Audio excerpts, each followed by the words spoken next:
नमो नमः। आप लोग कैसे हैं? आशा करता हूँ आप लोग अच्छे होंगे, ठीक है, मस्त होंगे, अपने कार्यों में व्यस्त होंगे। आज देखिए, आज हम लोग क्या है, ठीक है, नए नए पाठ्यक्रम के साथ आज हम लोग मिले हैं, ठीक है। आज हम लोग पढ़ेंगे वर्ड विचार और स्वर व्यंजन, ठीक है, वर्ड विचार और स्वर व्यंजन।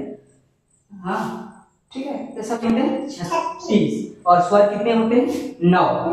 ठीक है, स्वर कितने होते हैं? 9।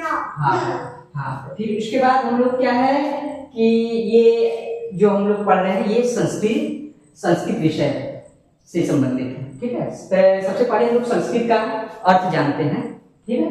हाँ, संस्कृत मीन्स क्या होता है? संस्कृत मीन्स होता है शुद्ध, परिमार्जित, ठीक है, परिनिष्ठित। शुद्ध, परिमार्जित और परिनिष्ठित होता है संस्कृत का मतलब, ठीक है। हाँ, तो इसको संस्कृत को हम लोग तोड़ते हैं। इसको संस्कृत को तोड़ने पर क्या है, संस्कृत मतलब सम, क्रि और त। ये सम पर जो ये नीचे लगा है इसको हलंत बोलते हैं, ठीक है। ये जो ऐसे ब्रैकेट जैसे है इसको हम लोग धातु बोलते हैं, यानी सम, क्रि और त। सम, क्रि और त मिलकर क्या है, संस्कृत शब्द बनता है। संस्कृत का अर्थ हुआ शुद्ध, परिस्थित और परिमार्जित। फिर उसके बाद हम लोग संस्कृत के बाद हम लोग क्या पढ़ते हैं? व्याकरण। हाँ, व्याकरण के विषय में जानते हैं। व्याकरण क्या होता है? हम अपने मुख के, ठीक है, हम मुख के अपने उस अवयव के माध्यम से हम जो कुछ भी बोलते हैं, जो शुद्ध रूप से बोलते हैं उसको ही हम लोग व्याकरण करते हैं, ठीक है। जैसे हमारा ये मुख हो गया, हाँ, ये हमारा मुख हो गया ना, हम मुख के माध्यम से जो कुछ शब्द निकालते हैं वो व्याकरण ही है, ठीक है। व्याकरण को हम लोग तोड़ते हैं। तो व्याकरण को तोड़ने पर बी, आंग, धातु, क्रि, ये धातु का चिन्ह है, धातु, क्रि और ल्युट। बी आंग, धातु, क्रि और ल्युट बनने से क्या है हमारा व्याकरण शब्द। जैसे हमारा, ठीक है, हमारा और आपका हर ये दो, हर व्यक्ति का क्या है, दो नाम होता है।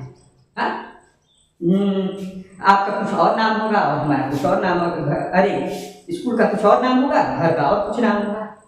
हाँ, तो इसी प्रकार से व्याकरण का भी दो नाम है, एक शब्दशास्त्र, एक पदशास्त्र। क्या है? हाँ, पदशास्त्र, एक शब्दशास्त्र, ठीक है। इससे व्याकरण को हम लोग संबोधित कर सकते हैं, शब्दशास्त्र और पदशास्त्र से भी संबोधित कर सकते हैं। हाँ, फिर उसके बाद ये सब जानने के बाद हम लोग आते हैं, ठीक है, अष्टाध्यायी एक जो है पुस्तक है, हमारा पुस्तक ग्रंथ है, ठीक है। तो वो अष्टाध्यायी सबसे पहले हम लोग मुनि जानते हैं, ठीक है। मुनि, संस्कृत में मुनिया कितने होते हैं? 3 होते हैं, ठीक है। पहला पाणिनि और कात्यायन और पतंजलि। पाणिनि, कात्यायन और पतंजलि क्या है? संस्कृत के मुनि। संस्कृत मुनि 3 होते हैं, ठीक है। हाँ, तो फिर ये पाणिनि ने अष्टाध्यायी की रचना की, ठीक है। अष्टाध्यायी की रचना किसने की? पाणिनि ने की, ठीक है। पाणिनि ने क्या किया कि एक ग्रंथ रचा जिसका नाम है अष्टाध्यायी। अष्टाध्यायी में लगभग कितने, अष्टाध्यायी मतलब 8 4 पाद होते हैं, ठीक है, 8। हाँ, फिर उसके बाद प्रथम सूत्र अष्टाध्याय में 32 पाद होते हैं। कितने पाद होते हैं? 32। हमारे दांत कितने होते हैं? 32। हाँ, तो अष्टाध्याय में कितने पाद होते हैं? 32। हाँ, बहुत बढ़िया, 32 पाद होते हैं अष्टाध्याय में, ठीक है। अष्टाध्याय का प्रथम सूत्र क्या होता है? वृद्धि राधैच। अष्टाध्याय का कितना प्रथम सूत्र कौन सा होता है? वृद्धि राधैच। हाँ, फिर अष्टाध्याय का अंतिम सूत्र क्या होता है? अ और अ, ठीक है, अ और अ, ठीक है। ये अष्टाध्याय का अंतिम सूत्र होता है, ठीक है। हम लोग फिर अष्टाध्याय में हम लोग ये जानते हैं कि अष्टाध्याय में कितने प्रथम और अंतिम सूत्र तो जान गए, लेकिन अष्टाध्याय में हमें ये भी जानना पड़ेगा कि कितने सूत्र होते हैं। तो अष्टाध्याय में कितने सूत्र होते हैं? 4000 सूत्र होते हैं। 4000 सूत्रों में से प्रथम सूत्र कौन सा है? वृद्धि राधैच। कौन सा सूत्र है? वृद्धि राधैच। और अंतिम सूत्र कौन सा है? अ और अ, ठीक है, ये अंतिम सूत्र है, ठीक है। इसलिए अष्टाध्यायी में 4000 सूत्र है। हाँ, हम ये जानिए। फिर उसके बाद महाभाष्य में आहन्विक कितने हैं? महाभाष्य में आहन्विक कितने हैं? 84 आहन्विक है। हाँ, फिर उसके बाद हम लोग, उसके बाद भट्टोजी दीक्षित का नाम आता है। भट्टोजी दीक्षित ने क्या किया था, सिद्धांत कौमुदी नामक ग्रंथ की रचना किया था।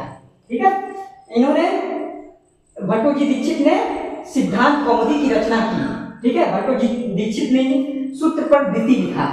ठीक है, इसलिए इनको क्या कहा जाता है, सूत्र पर वृत्ति लिखने का कार्य किसने किया, भट्टोजी दीक्षित, इसलिए इनको क्या कहा जाता है, वृत्तिकार। क्या कहा जाता है, वृत्तिकार। हाँ, तो आज हम लोगों ने इतना सब कुछ पढ़ा। ठीक है, एक बार हम लोग रिवीजन कर देते हैं। क से ज्ञ तक कितने अक्षर होते हैं, 36, और स्वर कितने होते हैं, 9, और ये व्यंजन को क्या कहते हैं, हल कहते हैं। ठीक है, स्वर को क्या कहते हैं, अर्च कहते हैं। ठीक है, फिर उसके बाद संस्कृत मिश्र होता है, शुद्ध परिमार्जित और परिनिश्चित होता है।